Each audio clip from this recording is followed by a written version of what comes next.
తాడేపల్లిలో వైఎస్ఆర్సీపీ ఎమ్మెల్యే హఫీజ్ ఖాన్ మీడియాతో మాట్లాడుతున్నారు. లైవ్ లో చూద్దాం. 9 వరకు ఏం చేసినా ఏమి సాధించినా రేపు మేము అధికారంలో వస్తే ఏం సాధిస్తాము, ఏం తీసుకొని వస్తాము, ఎలా ప్రజలకు మేలు చేస్తాము, ఎలా ఆంధ్రప్రదేశ్ రాష్ట్రానికి ముందడుగులో నడిపిస్తామని చెప్పి మాట్లాడే ఇంగిత జ్ఞానం కూడా మీకు లేదా? మీ లెక్క మీ భాష లెక్క మేము మాట్లాడడం స్టార్ట్ చేస్తే మీరు తట్టుకోగలుగుతారా? మీరు చేయాల్సింది ఏంది? ఎవరు సైకో? మీకు మెంటల్ ఎక్కింది.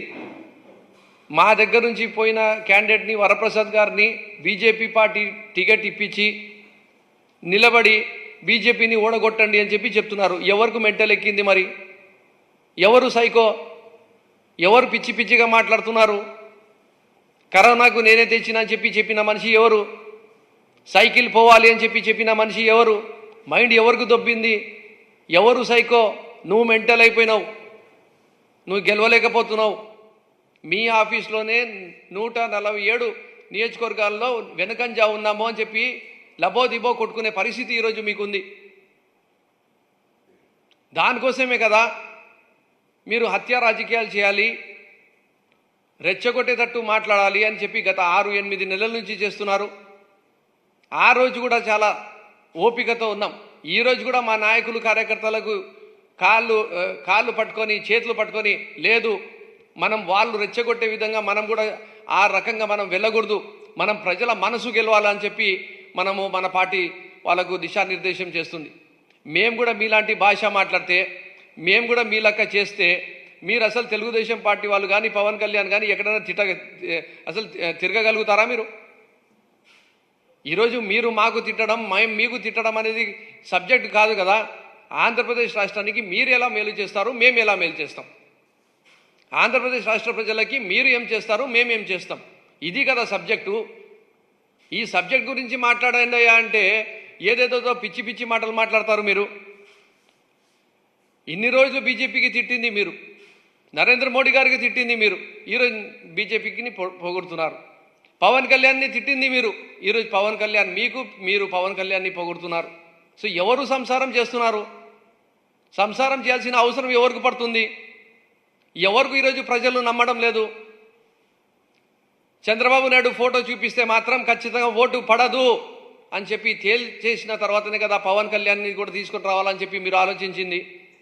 పవన్ కళ్యాణ్ ఓటు కూడా పడిన తర్వాత మేము గెలవలేము, నరేంద్ర మోడీ గారిదో ఎన్డీఏదో వాళ్ళ దగ్గర ఉండే గుడ్ విల్ లేదంటే వాళ్ళ దగ్గర ఉండే 1%-2% ఓట్ బ్యాంక్ని తెచ్చుకోవాలని చెప్పి పొత్తు పెట్టుకోలేదా? ఆ ముగ్గురిని కూడా కలుపుకుంటే కూడా ఇంకా మేము 2-3%తో వెనకబడి ఉన్నాము, మేము గెలవలేకపోతున్నాము, అసలు మేము కంటెస్ట్లోనే లేనట్టు పరిస్థితి ఉంది అని చెప్పి మీ కోనేరు సురేష్ గారు, మీ election cell coordinator, state coordinator లబో దిబో కొట్టుకొని ఇంకా ఏదో ఒకటి చెయ్యండి, లేదంటే మేము అసలు ఏదైతే జగన్మోహన్ రెడ్డి గారు 170 వైనాట్ 175 చెప్తున్నాడో అదే రిజల్ట్ వచ్చే పరిస్థితి ఉంది అని చెప్పి మీరు కాదా ఇంటర్నల్ మీటింగ్స్లో మాట్లాడుకుంటున్నది? ఆ అక్కసుతో అదే ఒక ద్వేషం పెట్టుకొని ఒక ప్రత్యర్థిని రాజకీయంగా ఎట్లా మనము ఎదుర్కోవాలనేది పక్కన పెట్టేసి దాడులకి పాల్పడుతున్నారు. జగన్మోహన్ రెడ్డి గారి పైన దాడి జరిగిన తర్వాత మీ అచ్చెన్నాయుడు గారు, మీ టీడీపీ అఫీషియల్స్ వాళ్ళు అది కూడా కోడికత్తి లాంటి డ్రామా 2.0 మీరే చేసుకున్నారని చెప్పి మీకేమైనా బుద్ధి ఉందా? మైండ్ పనిచేస్తుందా? అంత బలంగా ఎవరైనా ఒకరు కొట్టించుకొని కన్ను పోగొట్టుకుంటారా? ప్యారలైజ్ చేసేసుకుంటారా? పర్మనెంట్ డ్యామేజ్ చేసేసుకుంటారా? మీరు మాట్లాడుతున్నది ప్రజలకు వాళ్ళకు అర్థం కావడం లేదని చెప్పి మీరు అనుకుంటున్నారా? ఈరోజు మీరు జగన్మోహన్ రెడ్డి గారి పైన హత్యాయత్నం చేసినారని చెప్పి మీ మనసుకు తెలియదా? మీ టీడీపీ వాళ్ళందరూ ఎన్నికలో ఉన్నారని చెప్పి ఈరోజు పోలీసు నిర్ధారించడం లేదా? మంగళగిరిలో లోకేష్ బాబు ఓడిపోయే పరిస్థితి ఉంది కాబట్టే పాపం ఒక మంచి మనిషి, చాలా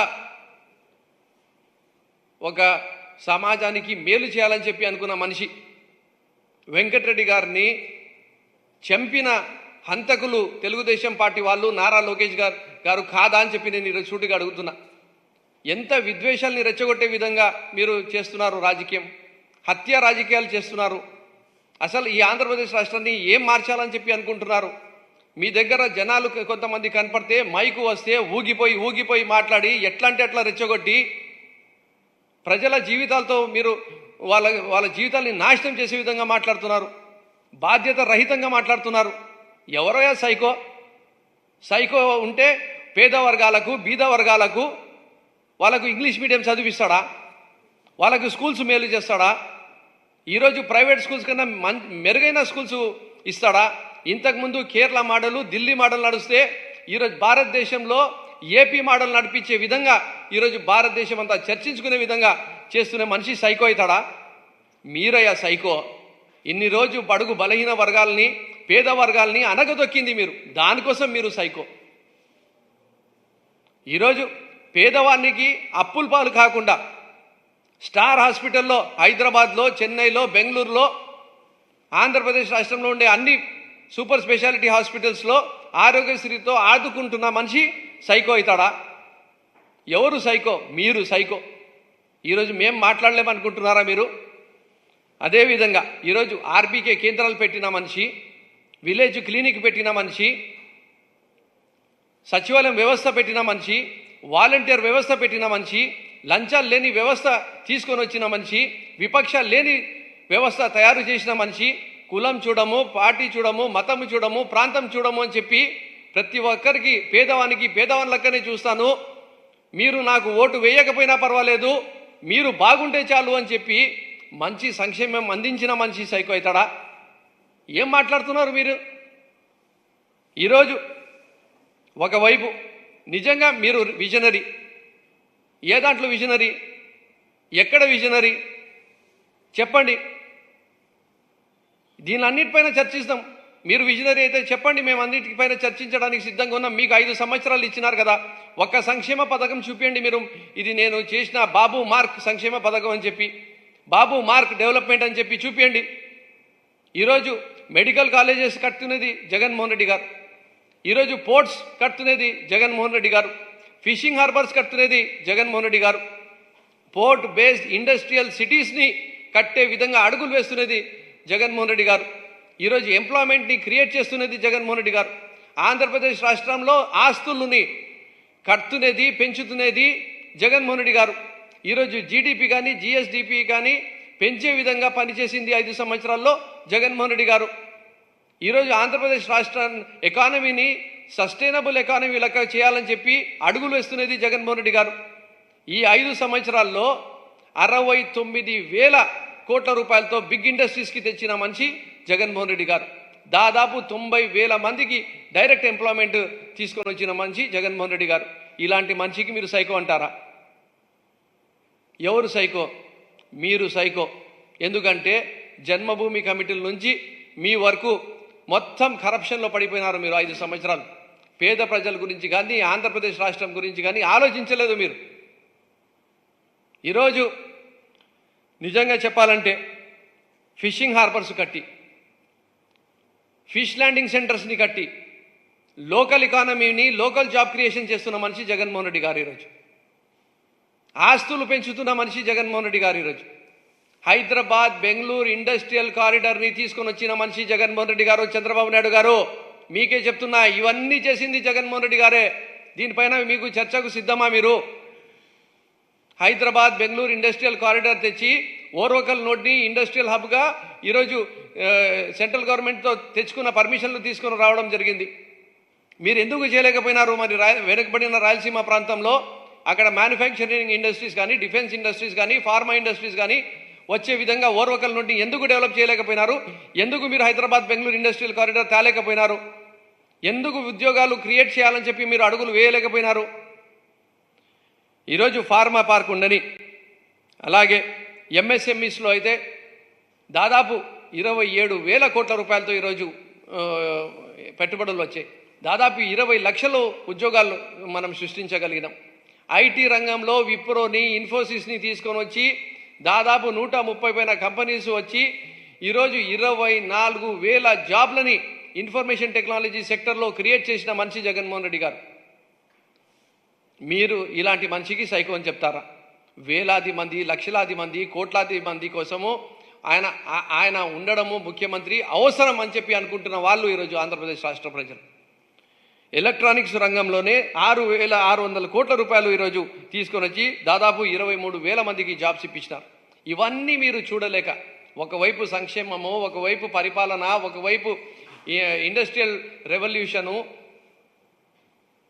ఒకవైపు రాజకీయంలో నైతికంగా ఎలా ఉండాలా, ఎలా హుందాగా వ్యవహరించాలా, రాజకీయం ఎలా చేయాలా, ఇంత చిన్న వయసులో ఇంత 5 సంవత్సరాల్లోనే కరోనా వచ్చిన సమయంలో కూడా ఈ 40 సంవత్సరాల్లో నేను ఏదైతే చేసుకోలేకపోయినానో ఈ 5 సంవత్సరాల్లోనే ఈ చిన్న వయసులో ఉండే జగన్మోహన్ రెడ్డి చేసుకుంటున్నాడని చెప్పి ఒక అక్కసుతో, ఒక దురుద్దేశంతో, ఒక జలసీతో ఆయన పైన హత్యాయత్నం చేయించడం, ప్రజల్ని రెచ్చగొట్టడం, కార్యకర్తల్ని రెచ్చగొట్టడం, హత్యాయత్నాలు ఒకవైపు, రెండో వైపు